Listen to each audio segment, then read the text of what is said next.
Good evening, everybody. It's great to see you on this Wednesday night. Thanks for making this a priority and for being here to join together in Bible study, to learn more from the Word of God and also to encourage one another. We're studying in Ephesians on this Wednesday night class, and we are in Ephesians chapter 5. I want to thank Alex for filling in for me last week while I was gone. And he got down through verse 21. Which is a good breaking point and actually introduces the next section of the book that finishes up chapter 5 and runs over into chapter 6. And it has to do with submitting. Verse 21, submitting yourselves one to another in the fear of the Lord.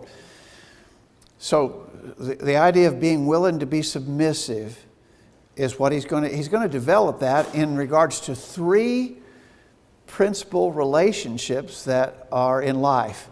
He's going to talk about the husband and wife relationship. He's going to talk about the parent-child relationship.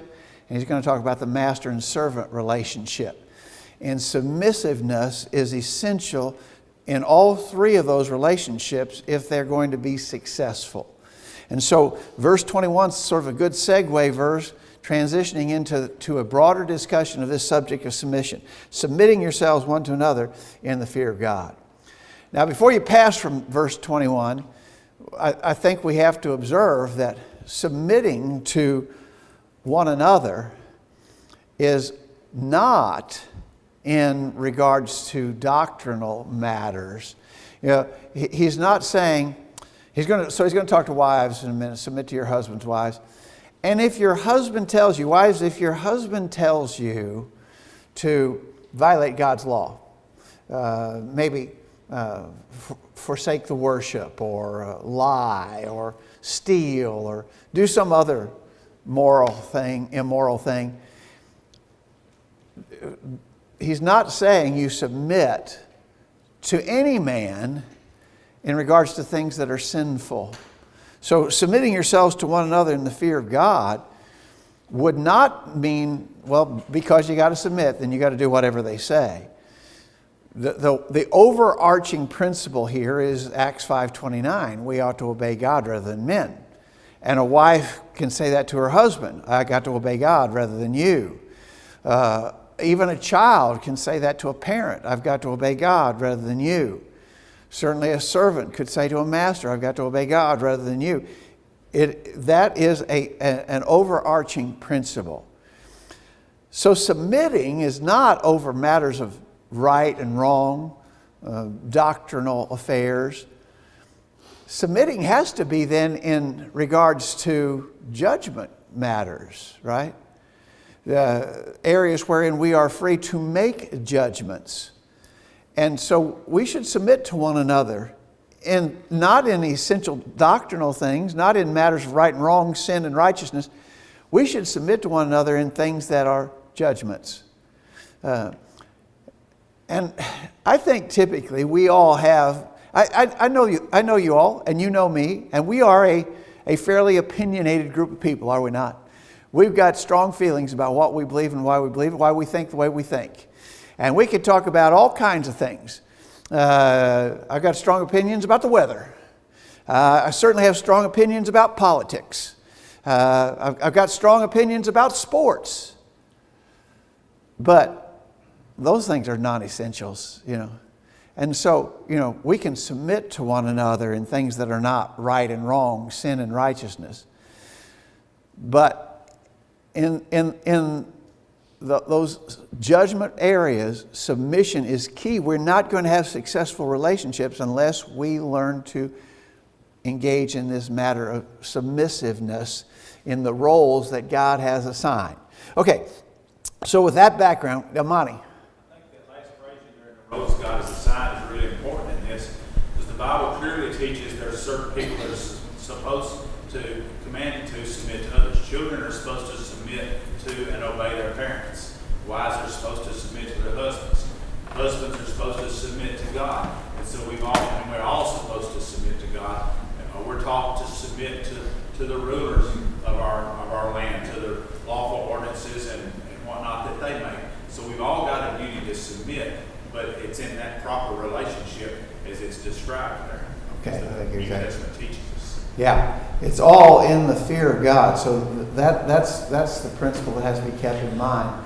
But again, in every relationship we're in, if we don't understand the necessity of submissiveness, we're not going to be successful. So the first one that he addresses under that broad heading then is about wives. Now we always got to be a little bit careful here when we address the wives, because I think we have been accused, men have been accused of riding roughshod over the women. You really want to put it on the women. And so we don't want to leave the impression that it's all the duty of the women. Actually, what's going to be interesting, and we'll see it in a minute, is he has a lot more to say to the men than he has to say to the women. And so we're not going to put it all on the women, but the women have an important job here. Ephesians 5:22, wives, submit yourselves unto your own husbands as unto the Lord. For the husband is the head of the wife, even as Christ is the head of the church, and he is the Savior of the body. Therefore, as the church is subject unto Christ, so let the wives be to their own husbands in everything. All right. So, here's the key word, submit. Submit yourselves to your own husbands as unto the Lord. So, that sort of sets the bar. Wives are to submit, and then he also says, so let the wives be to their own husbands in everything. Now the caveat to this everything would be what we already said. A wife wouldn't submit to her husband if her husband's telling her to commit sin. So I think it's clear that the everything is in every lawful thing. But so how do we submit to the Lord? Well, I kind of like the instruction to sing. And so it's easy for me to do the singing thing. But I really think that observing the Lord's Supper every first day of the week is too much. Somebody says, I've always thought that you just make it too common if you do it every week. I think it'd be better to do it once a month, or maybe do it once a quarter. And then those times that we would do it would be more special. I'm not too keen on the every first day of the week kind of practice. So I'm not going to do that. Well, that's not submission at all, right? If I pick and choose what I like and I don't like, and I only do the things that I like, then actually you'd have to say there's zero submission there. Because I'm only doing what I like. And if it so happens, so a wife who only she picks and chooses of the things that her husband is leading her in, and she only does what she would do on her own anyway, and she rebels every time he tells her to do something she doesn't want to do, then in matter of fact, that is zero submission. Because in the whole of it, she's doing what she wants to do. She's not submitting to her husband in anything. And the text says submit in everything. And so when it comes to the Lord's commands, we don't get to pick and choose. We do what he tells us to do. And that's the pattern that is set here for the wives. Submit to your husbands as unto the Lord. As the husband is head of the wife, as Christ is the head of the church. He's the Savior of the body. And as the church is subject unto Christ, so let the wives be to their own husbands in everything. And so I really don't think there's not anything difficult in the way that that's expressed. In application, it's harder. But the fact of the matter is, God has assigned roles, right? And in the family and in the marriage relationship, the husband is the head of the wife. That's the way it is. That's the order that God has instituted.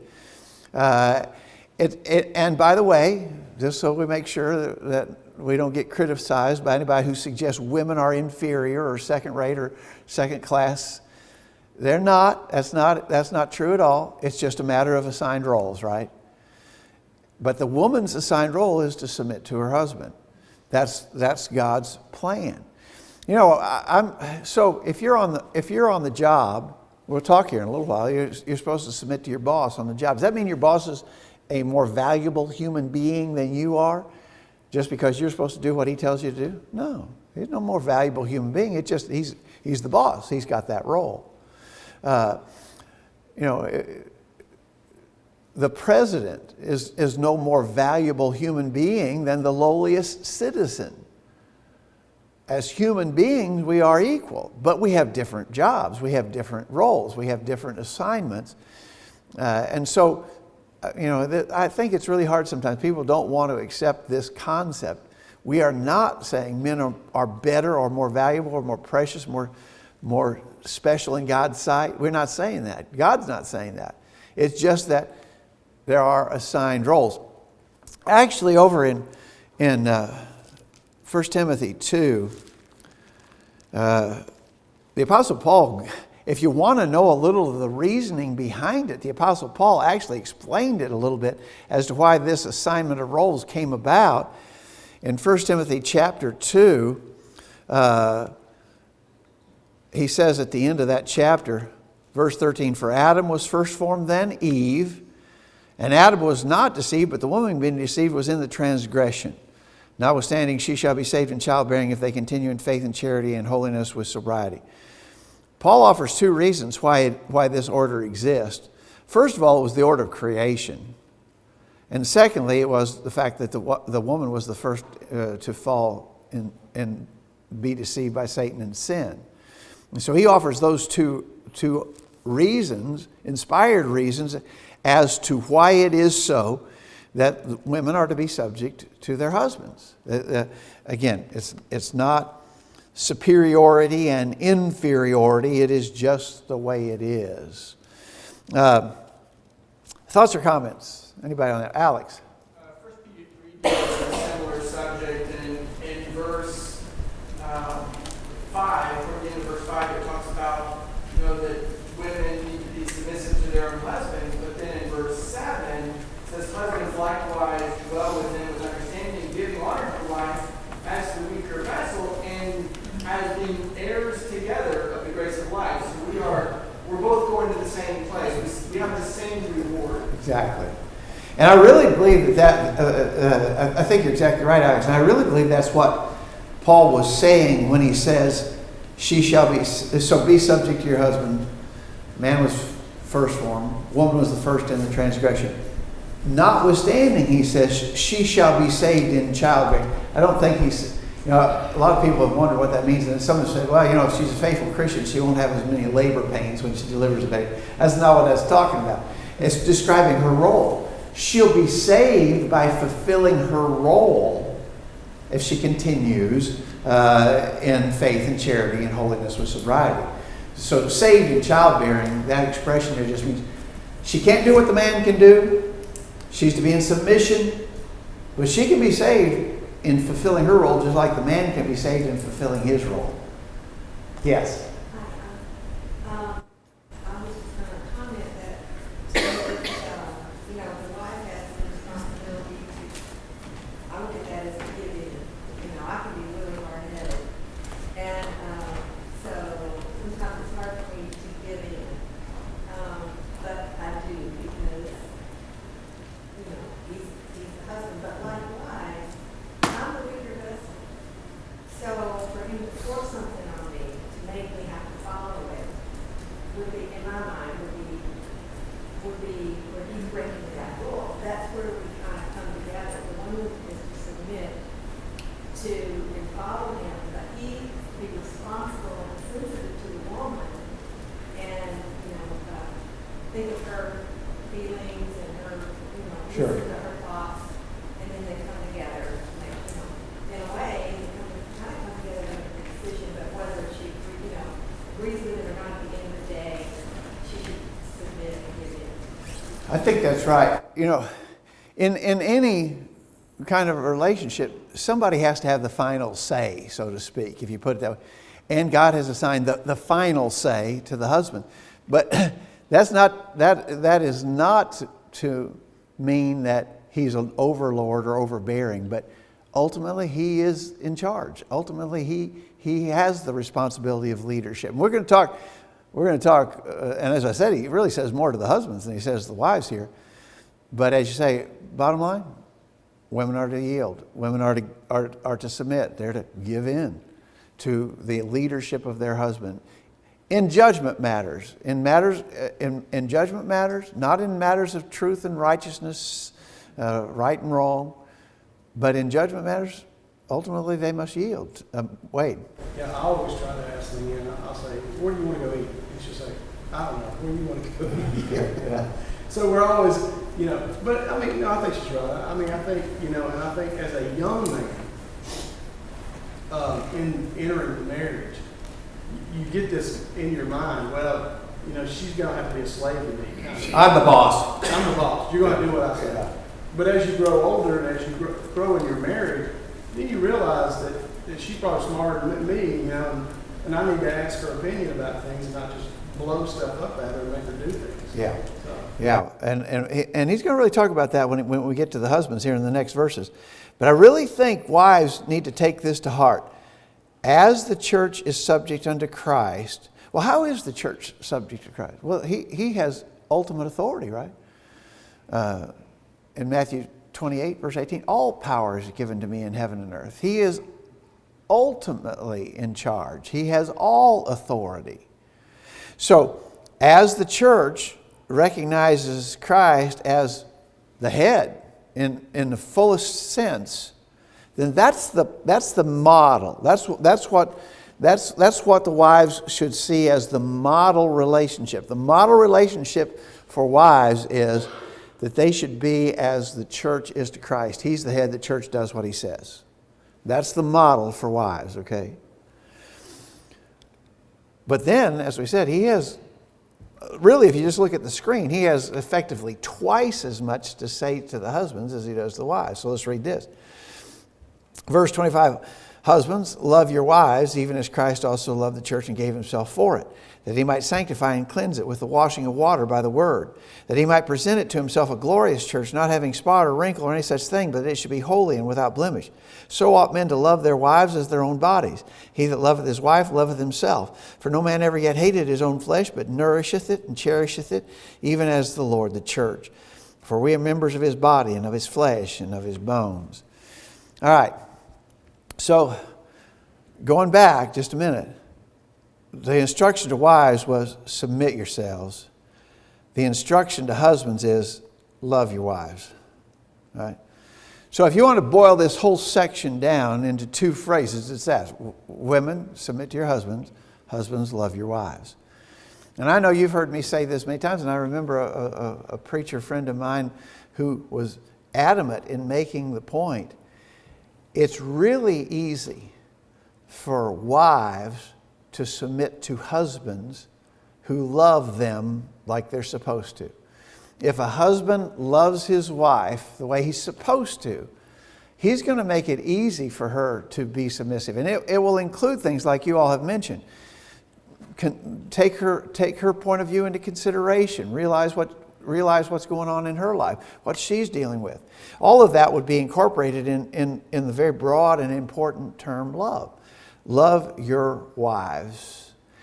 He says, even as Christ loved the church. So the model for wives was be submissive to your husbands like the church is submissive to Christ. The model for husbands is love your wives like Christ loved the church. All right? So how did Christ love the church? He gave himself for it. So Jesus loved the church with a complete and sacrificial love. And we could talk a long time about that. And we try to remember that every Sunday when we observe the Lord's Supper. We try to remember the loving act of sacrifice that Jesus did when he died on the cross. And I'm going to tell you, if you get a husband who loves his wife like Christ loved the church and gave himself for it, that'll make the wives part of it easy to do.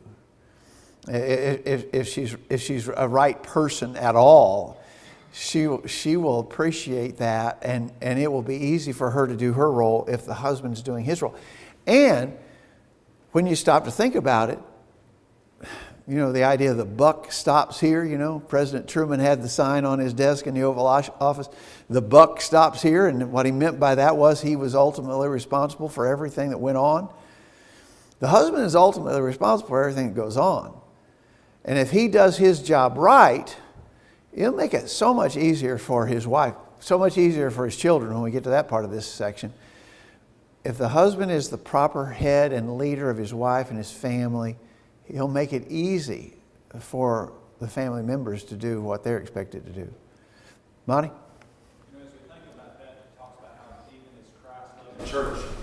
When we think about Jesus and the commands he's given us, and they are commands, but we don't have any evidence in the scriptures that he ever got in anybody's face and hollered at them, or things like that. Now, he probably was talking loud in some of the big crowds so that he could be heard, but he wasn't hollering or screaming at them. He didn't have a hateful tone of voice. He was just trying to explain to them. So he led us as husbands in that example. That's how we ought to treat our wives.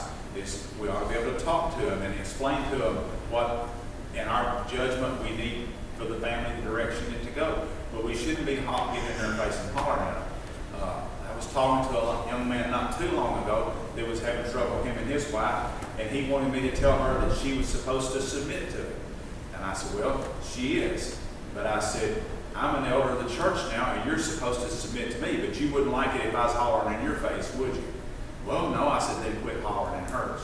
And so we're supposed to follow Jesus' example. We're supposed to lead in love. We're supposed to figure out what works best for our wife, because when it talks about dwelling with them with understanding, we need to learn, women in general, but our wives specifically, what the best way to interact with them and go about it in that way. But it's never in an angry tone. It's never hollering at them. We need to dwell with them and lead them in love, just as Christ loved us and led us in a loving way. Yeah. Okay, well said, well said.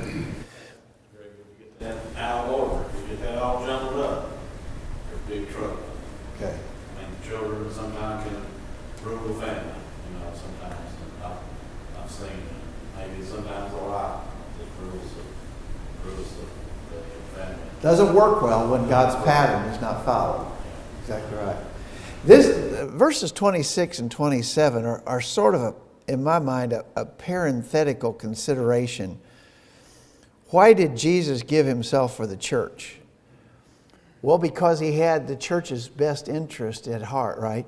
He wanted to sanctify and cleanse it with the washing of water by the word. He wanted to present it to himself a glorious church without spot or wrinkle or any such thing, that it should be holy without blemish. So why did Jesus give himself for the church? For the church's well-being. For the eternal well-being of the church and all who are in it. For us. Jesus gave himself for us. His interest was in us. His interest was not in, I'm going to have my way here or else. I want to tell you something. Now you're going to do it like I said or else. That wasn't why Jesus gave himself. He gave himself in order to affect our eternal good. Right? And so, husbands, love your wives like that. Love your wives like Christ loved the church sacrificially. For the church's good, for the church's eternal good, Jesus gave himself. That's what you husbands are supposed to do for your wives. That's the way you're supposed to love your wives. Now, as we said, that's going to incorporate some of the things that you all mentioned just a few minutes ago. It's going to involve taking into consideration what her needs are, what her opinions are, what her thoughts, seeking her input and help in all that is done in the family. Again, ultimately, the husband is the head, and he has to make the final judgment call. He's not legislating morality here, but he will have to make the final judgment call. But if he does it in a loving way, it will be easy for his wife to submit to that kind of guidance. Thoughts or comments here? He gets back to that. And so if you kind of view verses 26 and 27 as a parenthetical that explains why Jesus gave himself, then he gets back to, again, the main point. So ought men to love their wives as their own bodies. He that loveth his wife loveth himself, for no man ever yet hated his flesh, but nourisheth it, and cherish it even as the Lord the church. Love your wives as your own bodies. Oh, well, that's a new twist on the thing, isn't it? I'm pretty careful to take care of my body, you know. If my body is hurt, you know, I've used the illustration 100 times, as you know, but if I cut myself, my whole body jumps into response mode. I'm going to take care of that cut. It's my body, after all. I'm not going to ignore it. I'm going to see to it. If there's a problem, I'm going to address it. I'm going to try to fix whatever's ailing. I ought to love my wife like I love my own body. Well, I care about my body, right? I mean, I'm going to take certain care of my body. In fact, a person who doesn't take care of his own body, there's something wrong with him. You know, there are some people who are self-abusive, and those kind of people are mentally ill. They need to be they probably need to be institutionalized. That's sort of a mental illness. A person who inflicts harm to their own body, they're crazy in the head, right? They need some professional help if they're the kind of person who inflicts harm to their own body. That's not normal. So forget that. What's normal is you care for your own body. You take care of your own body. That's normal. Everybody should do that. It's reasonable. And so get it here. He's not telling men to love themselves more. He's telling men, try to love your wives as much as you already love yourself. This idea that we need to be taught to love ourselves more is a misguided notion. Typically, I think again, unless you got some kind of mental illness, typically we love ourselves plenty good enough. The challenge is trying to love somebody else as much as we love ourselves. And in the marriage relationship, the challenge for men is love your wives like you love yourself. Love your wives like you love your own body. And he says, no man ever yet hated his own flesh. It's not normal. That's crazy. No man ever yet hated his own body, but nourisheth it and cherisheth it, even as the Lord the church. And then so he gets back to that parallel that we should love our wives as we love our own bodies. Again, even as the Lord loved the church. Notice, I don't think it's a mistake, but this sort of ties in with the institution of the marriage institution in Genesis chapter 2. In Genesis chapter 2, verse 24, therefore shall a man leave his father and mother and shall cleave to his wife, and they shall be one flesh. They become as one. And so, love your wife like you love your own body. He that loveth his wife loveth himself. Because we are one. We are one flesh. Right? Tom? Just thinking about, Jesus, when reading there in the book of Revelation, and Christ presented the message to the seven churches, he goes through and is continually doing that washing of water and cleansing. Here are these churches, and they had started departing away from what instruction. He had to go step in and correct them where they needed to be corrected, and tell them that there's some things that need to be changed. Sometimes if we're doing our proper job as husbands, there's sometimes that has to happen as well, but it has to be done in that manner that Jesus did it with those churches. Okay. All right. I think the greater challenge, I don't know. And I suppose it'd be hard. It'd be impossible to quantify it. But I'm inclined to think that the instruction to the husbands is more thorough and more challenging than the instruction to the wives. I think that he has set the bar real high for the husbands here. And again, I think so that if the husbands can attain anywhere close to the bar that's been set for us, it'll be easy for the wives to do their part. But it's a great challenge. It's a tremendous task. Again, I think a lot of times the wives and women feel like that it is the popular view in the secular world that the Bible is a male chauvinist document. Male superiority, women second class, inferior, unimportant. That's the way the world views the instruction of God's Word concerning women, and it's so wrong. It's just wrong. And so, again, He has assigned roles. The roles of men and women, husbands and wives, are different. But we got to understand our role and fulfill it. Wade? How would you contrast this command to when Christ says, love your neighbor as yourself? Exactly. Again, I've tried to make the same point about that. Again, He didn't say, love yourself more so that you'll be a better neighbor. He didn't say you need to learn to love yourself better, which is human philosophy. He said, no, here's a challenge for you. Try to love your neighbor like you already love yourself. And that's very similar to this. Try loving your wife like you love yourself. And if you do that, you'll be doing good.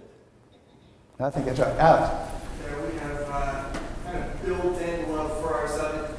If you make a mistake, you're very patient with yourself. Yeah. If someone else makes a mistake, Not so much. Not so much. Yeah. So we kind of have that already kind of built in. Yeah.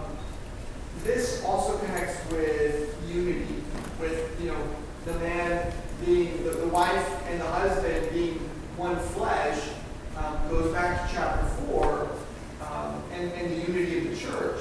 But that also kind of implies that the man and the wife need to have the same hope, the same goals, the same values. They have to be unified in a lot of things and be on the same page, essentially, in the direction that they're walking. I think that's right. And that would be very important in the man's leadership and the woman's submission, is if we've got common goals, if we're trying to achieve the same outcomes, again, it's going to be much easier. Exactly right. Now, that's one of the reasons why we try to coach our young people in choosing a mate. It's so important to choose a mate that shares the same beliefs and values that you have. Because if you don't, if you marry someone who doesn't have the same values you have, you're not playing from the same rule book. It's like trying to play a sporting event, but the two teams have different rules. It's chaos. We need to have the same rules. We need to be following the same leader, the same guidance. And when we do that, when we have the same objectives and the same purposes in life, it's going to make it so much easier. Tina. I used to tell the kids that marriage was a lot like a train, and that like the husband and then the wife and then the children. So you had like 3 cars. As long as they were all operating as they should be, you had a smooth ride. When one of them jumped track, you had a train wreck. And I was wondering if you're going to get to the train wreck part. And that's kind of the way marriage is, really and truly. If everybody will fulfill their roles, you got basically like a smooth passage. But when you have somebody refusing to fulfill their role, whether it's the husband, the wife, or the children, you got a train wreck. Yeah. You've got something that's got to be fixed. I think that's a good analogy. Unfortunately, the influence of our society over the last generation has been to tell women, you do not have to do what anybody tells you to do. And it's a horrible, antiquated model that says you as a wife should submit to your husband. You're his equal. You shouldn't have to do what he says. He should have to do what you say. And again, it's wreaked havoc in families. When God's pattern is neglected, the outcome is not good. Kelly, do you have a thought? I'm talking about the husband role just being a little more challenging. The love that Christ had for the church, he gave himself for people that hated him. So the husbands are commanded to love their wives regardless of how the wives feel. That's a good point. I would be better to my wife if I felt like she was really doing her part, But I don't think she's doing her part. And so I'm not going to be kind to her. I'm not going to be loving. No, you're exactly right. That is so wrong. You know, our God-given responsibilities are independent of what others do. So a husband's to love his wife, whether his wife is being right or not. The wife is to submit to her husband, whether he's doing right or not. I mean, the assigned roles and the responsibilities and commands that associate to those roles are ours regardless. But the fact of the matter is we help each other when we do, you know. So the wife who submits to her husband can bring him around. The husband who loves his wife can bring her around. Cindy and I were talking just recently, and a lot of you won't remember members who were here a number of years ago, Billy and Lois Ashworth. Some of you will remember the Ashworth. Lois was a Christian and Billy wasn't. And he tried his best to destroy her faith. And, you know, he tried to keep her from going to church and stuff. She even told one time about, he went out and took apart the rotor. He took a part out of the distributor in the car so the car wouldn't run on Sunday morning, so she couldn't get up and go to church with the kids. And you know what she did? She started walking. She started walking to church because she was going to go regardless. She won him over. She won him over by consistently doing the right thing.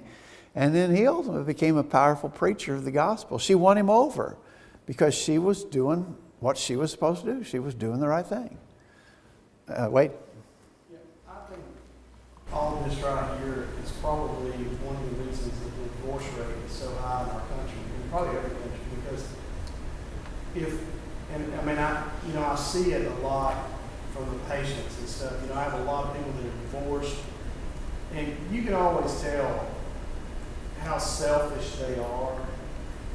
And I mean, you see men that if they would love their wives like they should love their wives, you wouldn't have a problem with divorce. And even women, you know, if they would do the same way, and it seems like it's all about what I want. Yeah. Everything's all about what I want. It's not about the fact that I want what he wants or he wants what she wants. It's all about what I want. Yeah. And I think if we could solve that relationship, the divorce rate would go down. Yeah, and that would be solved if these models, the wife submit to her husband as the church submits to Christ, and husbands love your wives like Christ loved the church.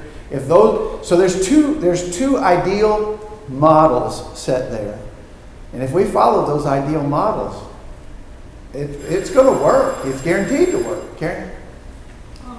Jesus was the perfect example of a sacrificial person. And where it says that men are supposed to, husbands are supposed to love their wife like Christ loved the church.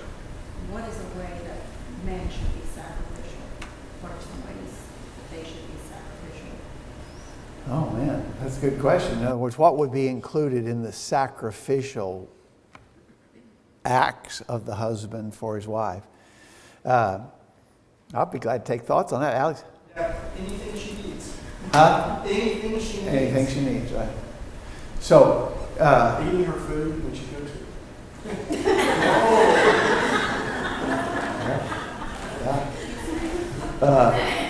I don't know. I don't know if I've ever thought to catalog what the but I don't think it's necessarily a big thing. I think it could be a big thing. You know, if a man breaks into the house, if a violent intruder breaks into the house, and the man gives his life to defend his wife, well, that would sort of be the ultimate sacrificial act. But typically, it's not that. It's not the big, you know, lay down your life kind of thing. It's typically more the little things, you know. Let me help you with that. That seems like that's a job that's you're struggling with that job. Let me help you with it. You know, in other words, give up my selfish. What I want to do is plop down in front of the TV and watch the ball game.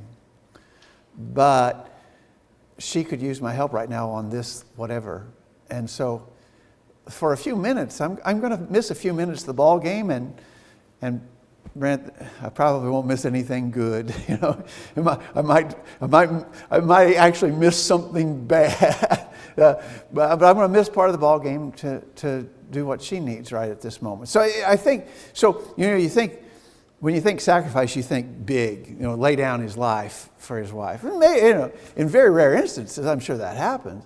That doesn't typically happen in our part of the world, but there's a lot of little things that Thinking of a big thing like down the line, but just some of the small. Yeah, it's a lot of little stuff, I think, typically. Alex? Usually when the world talks about marriage, it's in a competitive light.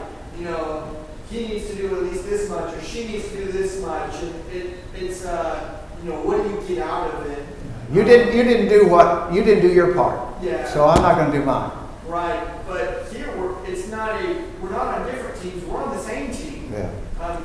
We're supposed to be helping each other, building each other up. There's no competition.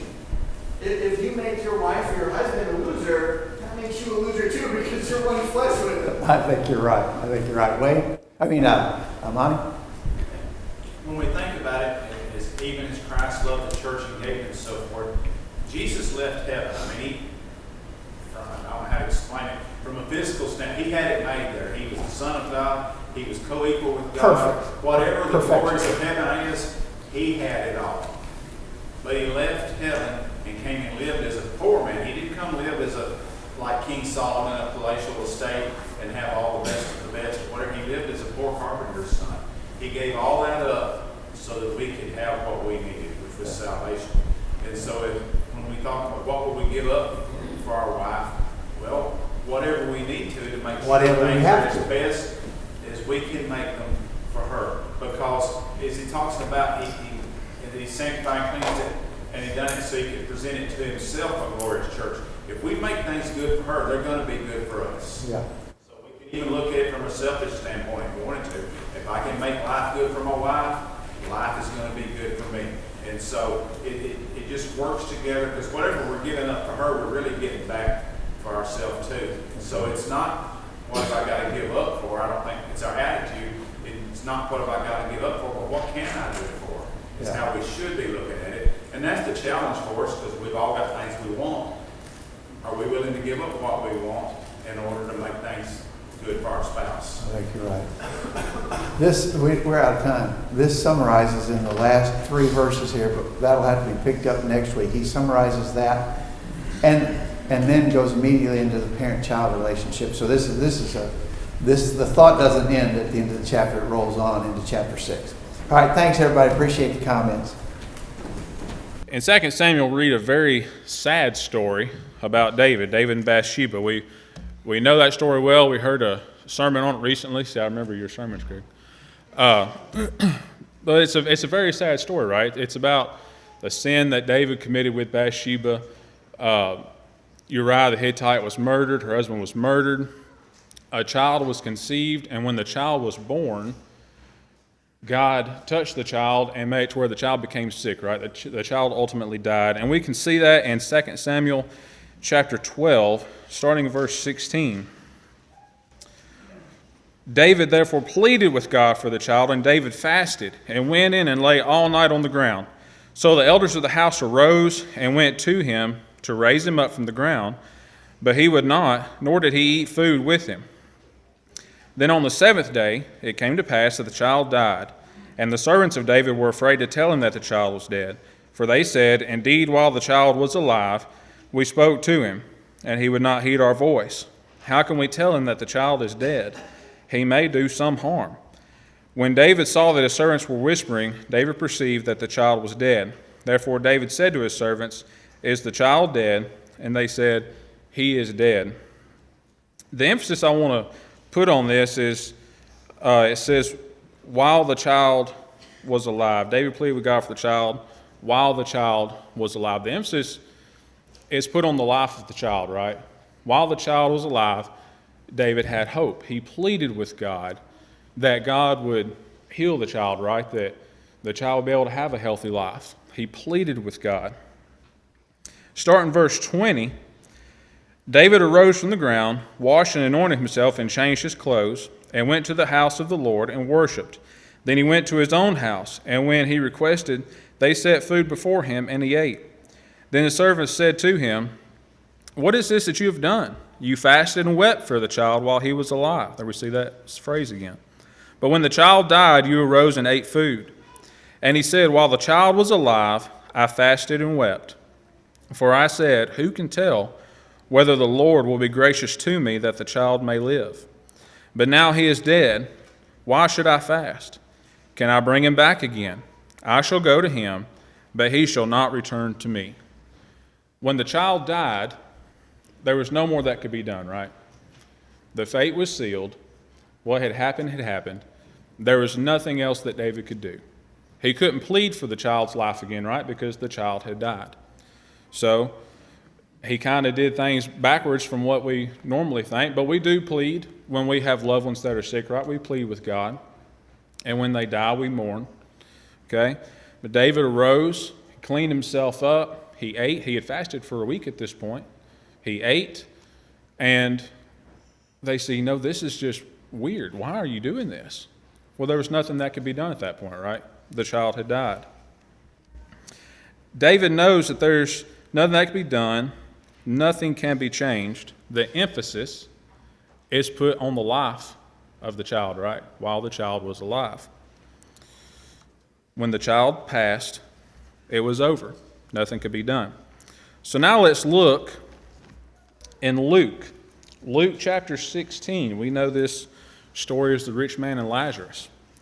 Luke chapter 16, starting in verse 19. There was a certain rich man who was clothed in purple and fine linen, and fared sumptuously every day. But there was a certain beggar named Lazarus, full of sores, who laid at his gate, desiring to be fed with the crumbs which fell from the rich man's table. Moreover, the dogs came and licked his sores. So we have two very, this contrast is from one end of the spectrum to the other, right? We have the rich man who has everything he could possibly want. He eats like a king, and it says he fares sumptuously. He eats whatever he wants, has the finest clothes, probably had the finest truck in the neighborhood. He had everything that he wanted, right? And then we have Lazarus at the complete opposite end of the spectrum. Lazarus has nothing. The only friends or comforters that Lazarus has is the dogs, okay? They're the only ones coming to him trying to comfort him by licking his sores. Let's read through the rest of the story, starting verse 22. So it was that the beggar died and was carried by the angels to Abraham's bosom. The rich man also died and was buried. And being in torment in Hades, he lifted up his eyes and saw Abraham afar off and Lazarus in his bosom. Then he cried and said, Father Abraham, have mercy on me, and send Lazarus that he may dip the tip of his finger in water and cool my tongue, for I am tormented in this flame. But Abraham said, Son, remember that in your lifetime you received good things, and likewise Lazarus evil things. But now he is comforted, and you are tormented. And besides all this, between us there is a great gulf fixed, so that those who want to pass from here to you cannot, nor can those from there pass to us. Then he said, I beg you therefore, Father, that you would send him to my father's house, for I have 5 brothers. He may testify to them, lest they also come to this place of torment. Abraham said to him, They have Moses and the prophets. Let them hear them. And he said, No, Father Abraham, but if one goes to them from the dead, they will repent. But he said to him, If they do not hear Moses and the prophets, neither will they be persuaded, though one rise from the dead. What's the emphasis here about? It's about their life, right? The story starts out telling about the life of the rich man, telling about the life of Lazarus, and the stark contrast between them. Now the rich man is tormented. It's flipped now, right? The rich man is in eternal flame, eternal gnashing of teeth, where the fire's not quenched and the worm never dies, right? And Lazarus finally has comfort. Okay? The rich man wants Lazarus to go back and warn his family of their fate. He knows, remembering his life on earth, remembering what his family is doing, he knows that based on the life they're living, they're going to end up in the same place that he is. Who would want that for their family? in life, we can change. But when we die, it's done. Our fate is sealed. We reap what we sowed, right? The emphasis in these stories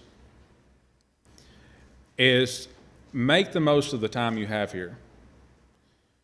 And realize the things that you need to fix, that I need to fix in life, so that we don't end up with these outcomes, right? We don't want to be like the rich man. We don't want to have everything and have our emphasis in life on our stuff, right? And then come to eternity and be in torment. Now, at the same rate, we don't want to be like Lazarus either, right? We don't want to suffer through our whole life. But if suffering through life, if having nothing in life gets us to heaven, then it's worth it, right? Let's think about our life. This is an encouraging lesson for all of us. Let's think about our life. Let's think about what we've got going on in the present.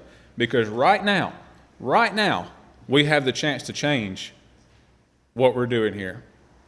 When we leave this building, we may never have it again. I've seen wrecks out on this highway. I remember the first wreck, the first DOA I worked when I was in the fire department. Boy's 22 years old. Dead. 22 years. At the time, I was 18. He was 4 years older than me. Do you think if he could go back now, like the rich man, you think if he could go back or send somebody back to warn his family, he would? I guarantee it. Because he was drunk when he died. He never got the chance to change it. We have that chance now. If you need to make your life right, please come as we stand and sing.